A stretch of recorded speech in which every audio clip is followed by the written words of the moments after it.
দীর্ঘ সময় পার হলেও চাঁদপুরে এখনও কাটেনি আদালত ভবন ও এজলাস সংকট। ২৬ জন বিচারকের বিপরীতে এজলাস আছে মাত্র ১৬টি। একজন এজলাস থেকে নামলে বসতে হয় অন্য বিচারককে। একটি ৪ তলা ভবনের পাশাপাশি একটি টিন শেড ভবন এবং ডিসি ভবনের কয়েকটি কক্ষেও চালাতে হয় বিচারিক কার্যক্রম। জুডিশিয়াল ম্যাজিস্ট্রেট ভবন না থাকায় ভোগান্তিতে পড়েছেন বিচারক, আইনজীবী ও বিচার প্রার্থীরা।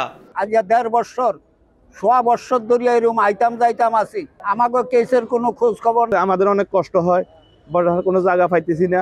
পর্যাপ্ত এজলাস সংকট থাকার কারণে এখানে বিচারক এবং বিচারপ্রার্থী জনগণ এবং আইনজীবীদের ভোগান্তির শিকার হচ্ছে। একই এজলাসে আরেকজন বিচারক শেয়ার করতে হয়, যার জন্য সঠিক সময় বিচার কার্য শেষ করে বিচারপ্রার্থী জনগণ তাদের গন্তব্যে পৌঁছতে বিলম্ব হয়। এই জুডিশিয়াল ভবনের সমস্যাটা যদি আমাদের নিরসন হয় তাহলে বিচার প্রার্থীরা যেমন উপকৃত হবে, মামলা জট যেভাবে কমবে, পাশাপাশি আমাদের বিচারক বিন্দু যারা এই চাঁদপুরে আসতেছেন ওনারাও স্বাচ্ছন্দ্যে বিচার কার্য পরিচালনা করতে পারবে। চাঁদপুর জুডিশিয়াল ভবনের জায়গা নির্ধারিত হওয়ার পরও কেন জুডিশিয়াল ভবনটা হচ্ছে না এই ১৬-১৭ বছর, এটা বুঝে নিতে হবে যে তৎকালীন পেশিবাদী সরকারের কারণে জুডিশিয়াল ভবনটা চাঁদপুর হচ্ছে না।